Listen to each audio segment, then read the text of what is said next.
Trump's not president anymore, yet the horrors at the border continue. Migrant children are still being rounded up and placed in detention. Families are still being separated, and people are still being deported by the thousands. But most liberals have gone back to brunch. I'm Rania Khalek, and this is Dispatches. Yes, the cruelty at the border reached new heights under Trump. But now that he's out of office, too many people are looking away out of partisan interests, and the media isn't giving you the full story. How did this happen? Why are people picking up and leaving their countries? Why are they being subjected to so much cruelty on their journey, no matter which party's in charge? And why so much effort to obfuscate? All you see in those stories, and you can check it yourself, is two-dimensional images of pain and sound bites of suffering. You have to dismantle U.S.-style capitalism in the world to really improve the situation. So you're militarizing an area to stop people from coming, instead of why are people being displaced to begin with? There are three root causes of the border nightmare that the media refuses to touch. First is U.S. imperialism, causing people to flee in the first place. Second, the militarized border apparatus is cruel by design to deter people from coming to the U.S. And third, both parties are responsible. It's completely bipartisan, all to make a profit for ruling elites. And it's destabilizing the U.S., making it more right-wing. Upon being appointed border czar, Vice President Kamala Harris said, "We also, because we can chew gum and walk at the same time, must address the root causes that cause people to make the trek, as the president has described, to come here." But our leaders aren't really addressing the root causes. Otherwise, they'd be rushing to undo decades of interventionist foreign policy in the global south. Right-wing coups, the imposition of a neoliberal economic order that steals resources and destabilizes and destroys, all for the profit of a parasitic capitalist elite in the global north. Add to that climate change, to which the US and its allies in the global north have disproportionately contributed, and it's no wonder people are desperate to escape. The entire village was underwater for weeks, hit by back-to-back hurricanes, displacing more than 300,000 Guatemalans. From the way U.S. officials talk about Latin America, you'd think that most migrants were fleeing the countries we demonize and sanction, like Cuba, Venezuela, and Nicaragua. But actually, the majority of migrants at the border are fleeing El Salvador, Guatemala, Honduras, and Haiti. What do these countries have in common? They all have right-wing neoliberal governments propped up by the U.S. They've been subjected to U.S.-backed coups, flooded with U.S. weapons and training to militarize their police, endured decades of U.S. arming fascists to stamp out leftist movements that threaten U.S. interests, have had their resources stolen, and been forced to implement a neoliberal economic model through U.S.-controlled financial institutions like the World Bank and the International Monetary Fund. In other words, they've been destabilized by U.S. imperialism. Here's how Roberto Lovato, author of Unforgetting, a memoir of family, migration, gangs, and revolution in the Americas, explains it. This is why you have a bipartisan support for these failed policies, because you don't really want to talk about the real source of the problem, which is U.S.-style capitalism that propped up military dictatorships, fascist military dictatorships, U.S.-style capitalism that instituted neoliberal policies to enrich U.S. companies and other foreign companies, U.S.-style capitalism that has used the militaries of Central America to protect their interests to the point of killing 150,000, 200,000 people in Guatemala, mostly indigenous people during the war there in the 80s and before, and 80,000 in El Salvador, that has put up military bases in Honduras. And then you have El Salvador, where you have a neo-fascist president in Bukele. And, the U.S. spends more time talking about, say, Venezuela or something, rather than talking about El Salvador, Honduras, or Haiti, where, the Clinton legacy lives. Haiti has endured several bipartisan U.S. coups, all to ensure the country remains weak, poor, and ideal for sweatshops that serve U.S. and Canadian corporations. The same goes for Honduras, where a U.S.-backed military coup in 2009 deposed democratically elected President Manuel Zelaya. Today, its U.S. allied right-wing leader, Juan Orlando Hernandez, is implicated in narco-trafficking, while the U.S. nods along in silence. These are the sorts of leaders the U.S. is trying to impose on Venezuela, Cuba, and Nicaragua through violent regime change schemes backed up by loads of propaganda. Roberto Lovato explains. I mean, they're trying to make Venezuela out to be this narco state. It's not. You know, if you look at a map of Mexico, in terms of mass grave sites, it's littered with thousands. El Salvador, Guatemala, Honduras. You look at Venezuela, zero. You can't. I've challenged all these right-wing people over the years to show me a single mass gravesite in Venezuela if it's that much of a problem for the U.S. And it seems like the U.S.-backed governments are the ones that create the mass graves. It's this destruction and violence created by U.S. policies that people are fleeing. Both parties enforce it, and then our leaders throw up their hands when people show up at the border, desperate for safety, and the media papers over the root causes. And so you have this pattern that's erased when you center the story of immigration on immigrants and on the border. Mm-hmm. It's easy. It's like the same pattern you see when, you know, the issues of poverty are put on the backs of Black women and welfare, right? Bill Clinton did a lot for that. It wasn't just racist Republicans, it was Bill Clinton. So you have this kind of imperial gaze extending outward and rippling outward into the rest of the continent. No one in a position of power ever mentions this, certainly not Democratic leaders, given their party's complicity in laying the groundwork for this system of cruelty. I find the true leader of immigration policy in the U.S. is neither Republican nor Democrat. It is a force that transcends both parties, the Pentagon and national security interests. For several decades now, the Pentagon has produced these quadrennial reports where they'll talk about the main national security issues. And in them, climate change and migration have played prominent roles since at least the 90s, if not before. So if you want to understand immigration policy in the US, you would do well to turn off MSNBC and Fox because you're not going to get anywhere. The people of the United States are being played by these not just these Republican and Democratic parties, but by the media extensions of those parties that have reached a level of absolute propaganda.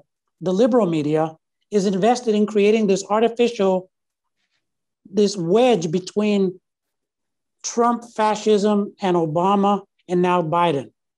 Right. When in fact, if you look at it at the level of the laws that are consistently maintained, if you look at the investments, if you look at the foreign economic policy, if you look at the foreign military and policing policies, drug war policies, if you look at the support for corrupt, murderous, fascist, literally fascist leaders in Central America, then you see the workings of a continuum that's bipartisan. Democrats aren't given nearly enough credit for their role in this crisis. Mass militarized immigration detection and detention wasn't even a thing in the U.S. until immigration reform under Bill Clinton.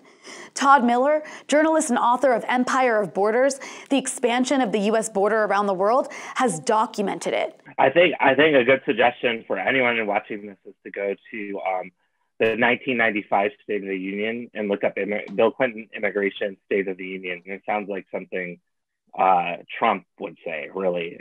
All Americans, not only in the states most heavily affected, but in every place in this country, are rightly disturbed by the large numbers of illegal aliens entering our country. The jobs they hold might otherwise be held by citizens or legal immigrants. The public service they use impose burdens on our taxpayers. That's why our administration has moved aggressively to secure our borders more, by hiring a record number of new border guards, by deporting twice as many criminal aliens as ever before, by cracking down on illegal hiring, by barring welfare benefits to illegal aliens. Clinton's infamous immigration reform criminalized illegal border crossings, laying the foundation for the enforcement, incarceration, deportation machine. And it was under Bill Clinton that the US began building a massive border wall with rusty Vietnam-era landing mats that had been used during the 1991 war on Iraq, all in response to anticipated economic displacement of Mexicans following NAFTA. And it only expanded from there under Bush and Obama into a system that became more and more draconian. We're talking a border and immigration enforcement budget ballooning from $1.5 billion in 1993 to over $20 billion today. Then came 9/11 under George W. Bush, which was a windfall for border militarization. There was the Secure Fence Act, a project to construct hundreds of miles of walls and barrier technology, and what they call the virtual wall, all of which continued under the next administration.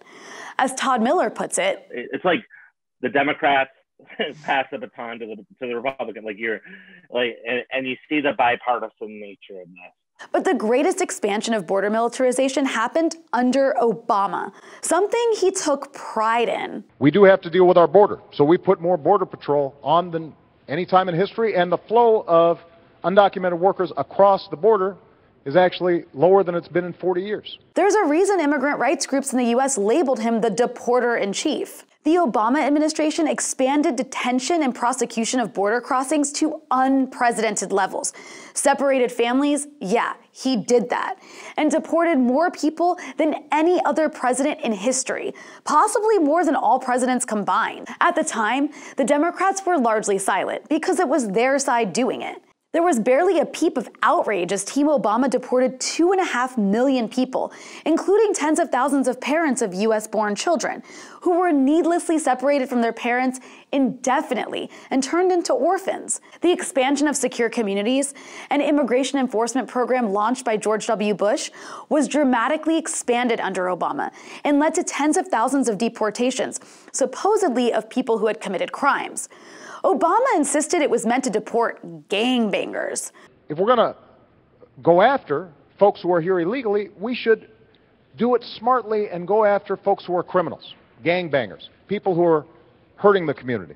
Not after students, not after folks who are here just because they're trying to figure out how to feed their families. But the overwhelming majority, some 2/3 of the more than 2 million deported by 2014, had only committed minor infractions like traffic violations, hardly gangbangers. The harsh immigration enforcement measures during the Obama years traumatized children, not gangbangers, and created a climate of fear in immigrant communities, even in places where they were supposed to feel safe. They were subjected to ICE raids in their homes and on their way to school. These practices coincided with the rapid growth of the immigration detention system, heavy militarization of the border fence, and unprecedented growth of the Border Patrol. This included the use of private for-profit immigration prisons that cashed in on warehousing fathers, mothers, and children awaiting deportation proceedings in intentionally torturous conditions. The detention facilities that flourished under Obama were rife with sexual abuse and lack of adequate medical facilities. Just 2 years into Obama's presidency, there were a documented 30,000 cases of rape, sexual abuse, beating, and other abuses perpetrated against child and adult migrants. In 2011 alone, there were an estimated 5,100 children separated from their families under Obama. Not only were children separated from parents, some were adopted by American families, and their biological parents were deported and denied any claims to their own children. Then there was the Obama administration sending a U.S. Air Force plane to broadcast a warning to Haitians not to come to the U.S. after the 2010 earthquake that devastated their country. The warning blared, if you do that, we'll all have even worse problems.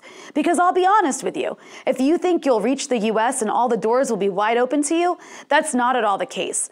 And they will intercept you right on the water and send you back home where you came from. So we meddle in your country, launch coups so we can keep the minimum wage down and force you into a sweatshop economy. And then when a natural disaster destroys the little bit of infrastructure that your neoliberal dictatorship allowed, we warn you not to escape, or else. The horrors during the Obama years seemed to reach their peak in 2014, when thousands of unaccompanied Central American children were apprehended crossing into the U.S. and placed in detention. Some of those children were then handed over to human traffickers, where they were sexually abused, abused, starved, or forced into slave labor. The treatment of migrants under Trump was even more depraved for sure, but he shared the same policy goals as his predecessors and his successor, to discourage people from crossing the border. It's deterrence through cruelty. More on that in a bit.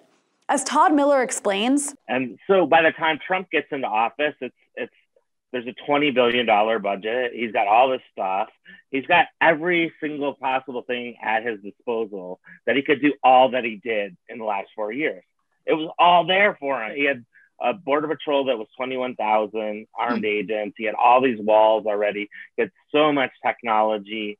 He could separate families. Yet during the Trump administration, when babies were being ripped from the arms of their parents, suddenly Democratic leadership forgot their contribution to the ensuing nightmare. Take Hillary Clinton. This is a moral and humanitarian crisis. Every one of us who's ever been a parent or a grandparent, an aunt, a big sister, any one of us who's ever held a child in our arms, every human being with a sense of compassion and decency should be outraged. Strange. I don't recall Hillary Clinton having any compassion or decency when she advocated for the deportation of tens of thousands of unaccompanied Central American kids who sought asylum in the U.S. in 2014. What was it she said? We've got to do more. I started this when I was secretary to deal with the violence in this region, to deal with border security. But we have to send a clear message. Just because your child gets across the border, that doesn't mean the child gets to stay. Former congressional candidate Seema Hernandez had this to say about it. And so this concept of, we'll just send them back home, which is something that Hillary Clinton said. We're going to send the kids back home. What home do you send them back to? What home do you send them back to when the United States backed the coup that destabilized their country and placed economic sanctions on them? We don't talk about that. 1/3 of the children Clinton wanted to send back were fleeing Honduras, where she had helped legitimize the 2009 coup as Obama's Secretary of State, plunging Honduras into record-setting violence that sent those children fleeing for their lives in the first place. And under Biden, it's continuing in the same nightmarish direction. But the partisan liberal outrage is gone. Even as Biden, like Obama before him, reminds Haitians who are currently protesting their leader, a U.S.-backed dictator, not to come to the U.S. Under Trump, Rachel Maddow cried. Lawyers and medical providers, I think I'm going to have to hand this off. Yeah. Sorry. That does it for us tonight? Well, people are still being separated and deported despite the change in administration. Yet, no tears from Rachel Maddow. In fact, Biden has been immediately deporting Central American adults and children without letting them first apply for asylum. But at least they said bienvenidos. And families are still being separated under Biden, just in a different way. You see, Trump used COVID as a pretext to seal the border to asylum seekers in March of 2020, which created tent cities of migrants in Mexico waiting to get into the U.S. Biden has kept this policy in place with the exception of unaccompanied minors, which is what led to the massive uptick in thousands of children crossing the border and being placed in the same overflow facilities that Trump used. Under Title 42, entering the country as a family gets you immediately deported. So parents are making a desperate decision to send their kids across the border for a chance at asylum. Seema Hernandez explains. Well, we see that Title 42 is being used in a different way to reject families as a whole. And when Trump was in office, he used that specific title to reject families or to keep them in Mexico, the Remain in Mexico policy. But what the Title 42 is doing now under Biden is forcing families to separate themselves from the children so that children have a better opportunity to get asylum or be sent to family members that they have here in the United States. The Biden administration, perhaps realizing that U.S.-backed right-wing regimes have failed to stabilize the region, is even considering bribing desperate migrants to stop them from trying to escape. This didn't just happen under Trump. This happened under Bush, under Clinton, under Obama, under Trump, and perpetuated again by Biden. And Biden was a key person in perpetuating these wars because he was in office for 47 years before he took a break and then ran for president. Biden and the people that he has appointed have a history in actually meddling in other countries and backing the coups that ended up killing a lot of the indigenous leaders there, like Berta Cáceres. Like, she was killed by a U.S. military coup. There's also an incentive for Biden to continue to militarize the border. Todd Miller analyzed the 2020 presidential campaign contributions from the border industrial complex and was surprised by his findings. Actually, I thought it would be more like 50-50. That's what I thought it would be, like 50-50. And it came out to be 3-1 in favor of Biden. In the meantime, the Biden administration has tried to pacify the left by appointing Latinos to oversee these policies. Alejandro Mayorkas was celebrated as the first Latino to head the Department of Homeland Security. But the deportation apparatus has continued under him unabated. And what's left out of this celebration of his identity is that he's from a white anti-communist Cuban family who owned a steel wool factory under the US-backed dictator Batista and fled after Castro came to power. This is the workings of what I call intersectional empire, a perspective on empire that recognizes the way that empire deploys race and gender and the new identity politics against those who would fight empire. Then there's Ricardo Zuniga, appointed by Biden as special envoy for the Northern Triangle, meaning Guatemala, Honduras, and El Salvador. This brings us back to the role of the US in destabilizing South American countries. It amounts to a policy of hit and run. The US destroys a country and then tortures its victims by blocking their movement to safety with a sadistic obstacle course that might kill them. And if they manage to survive the trek, they're subjected to detainment, torture, and potential separation from their loved ones. Any discussion of the migration crisis that doesn't take US foreign policy and bipartisan border militarization into account is incomplete and disingenuous, because the cruelty and death is by design. And that brings us to the 1994 Border Patrol Manual, which lays out the strategy of prevention through deterrence. The idea is to deter migration by making it so difficult and the apprehension rate so high to the point that many will consider it futile to continue to attempt illegal entry. Part of the strategy includes enforcing a border infrastructure that pushes migrants into what the manual calls more hostile terrain, less suited for crossing and more suited for enforcement, to increase the cost to illegal entrants sufficiently to deter entry. This is why the border apparatus is built to force migrants into harsher and more remote areas of the desert that maximizes the suffering and number of deaths, or more hostile terrain, as the manual calls it. The desert can be extremely hot in the day and then reach sub-freezing temperatures at night. And it's easy to get lost, especially when the Border Patrol flies their helicopters low to the ground above migrants, forcing them to scatter from the dust and causing many to end up lost in the desert. Dozens of bodies are discovered every year littered across these areas, and those are just the ones that are found. By blockading that, it will force people to go around. Going around, like in Arizona where I live, that means going through the desert and possibly having to walk days, weeks. I bet people I went one person who was in the desert for 26 days. It's a miracle, truly a miracle that they survived. They ended up drinking water out of a puddle. So that's why a lot of activists say death by design. It's death by design. And so that would be the deterrent in this kind of infliction of suffering.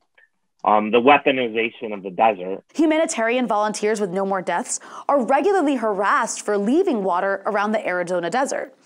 Border Patrol agents have been filmed proudly destroying and dumping the water the activists leave out to prevent people from dying of thirst. Some volunteers have even been fined and criminally charged for their efforts to provide water to migrants. Roberto Lovato says, I've been to the deserts. I've seen the children and mothers skeletonized, leathery skeletons with remains of their faces. I've seen the little femur bones in the plastic bags of the, like Pima County, Arizona medical examiner's office. I've seen the toll that the policies from Clinton to the present have taken on Central American people and Mexican and other migrants. And it's been nothing short of devastating, murderous, mass murderous, impoverishing on an epic scale. But instead of getting an epic debate about these issues that we deserve, we're thinking, we're entertained by this back and forth between the Democrats and Republicans. At least we're not Trump kind of bullshit. The US-Mexico border apparatus is just one of many layers that extend far outside of the US. The U.S. Border Patrol trains and equips border police to implement similar policies in Mexico, in Guatemala, in Honduras, and El Salvador to prevent the movement of migrants even before they get to the U.S. border. And in the case of Haiti, they equip and train the Dominicans to stop the movement of Haitians. Biden has maintained this policy. This system is now global, employed at borders throughout Europe, across Africa and the Middle East, to prevent the flow of people fleeing imperialist policies that devastate their economies and physical safety, from Syria, Afghanistan, and Iraq to Eritrea and Libya. A similar strategy of death by design has followed, with most land borders from Africa and the Middle East sealed off from Europe, forcing refugees to use the Mediterranean, where boats regularly capsize and dozens, sometimes hundreds, drown. This raises the question of why. Why go to all this trouble to make crossing borders so deadly? So the border system keeps stability. It keeps the stability of business as usual, stability of status quo, stability of rich getting richer, poor getting poorer, the stability of people being displaced by climate, but not really affecting the halls of power. It divides and conquers, and it keeps the world just kind of in its same place, which, as many have noted, is on the route to disaster anyhow, because this thing's going to break at the seams. And there's so much money to be made throughout the imperialism, migration, detention, deportation pipeline. Money for the immigration detention industry, the border militarization industry, and the resource extraction industry that profits off of destabilizing these countries. So that indigenous Honduran child in private immigration detention, isolated from his family after nearly dying of thirst in the desert, that had to happen so U.S. capitalists could use his people's land for resource extraction and then profit off of his imprisonment before sending him back to the nightmare he fled. On top of killing people, this crisis of migration is empowering the far right in the global north. It's created a kind of blowback in the U.S. and Europe. Decades of people fleeing north to safety has fueled nativism and xenophobia in an era of austerity, all of which is helped along by the right-wing media machine that then blames the other for the domestic consequences of neoliberal decay at home, rather than the real culprit, a capitalist system that steals resources and promotes destabilization and war and the climate change that's resulted from it. Roberto Lovato places a great deal of blame on the media. People need to do their homework, find alternative sources for what their government has done to these peoples that have been rendered faceless by Fox and MSNBC. Central Americans don't have a voice in their own stories. All you see in those stories, and you can check it yourself, is two-dimensional images of pain and sound bites of suffering. Mm-hmm.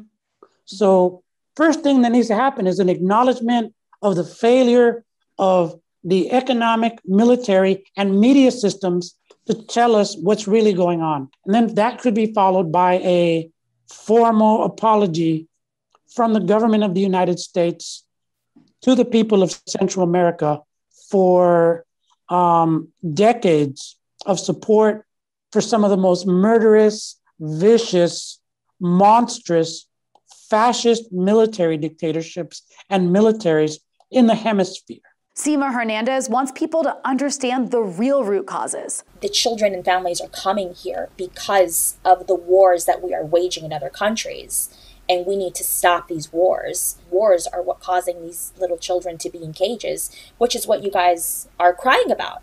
So if this is something that you want to solve, then let's stop it at the source. Let's stop funding these wars. Let's stop giving blank checks to the Pentagon. Let's stop expanding and the military bases and destabilizing other countries. Let's stop leading these proxy wars in other countries, and let's focus on diplomacy. Let's focus on actual trade policies that benefit not just our country, but other countries in a trade that doesn't involve bloodshed. Dismantle U.S.-style capitalism in the world to really improve the situation, for people to have a chance to gain their livelihoods, to gain their land, to have their lakes filled again, to have their stomachs filled again, to have their families not fragmented. So it's better to just put up a border and forget everything than to deal with all this stuff. Yeah. That's kind of the attitude of the U.S. This attitude of protecting white capitalist America from the barbarians waiting to storm its frontiers is part of our national DNA. America's ruling founders feared the natives whose land and resources they stole, just as America's ruling elites today fear the natives of the global south, who are expendable, who they must keep in poverty to maintain their exorbitant wealth. This fear unites Republicans and Democrats alike, standing guard with their fences and rifles to protect a dying system.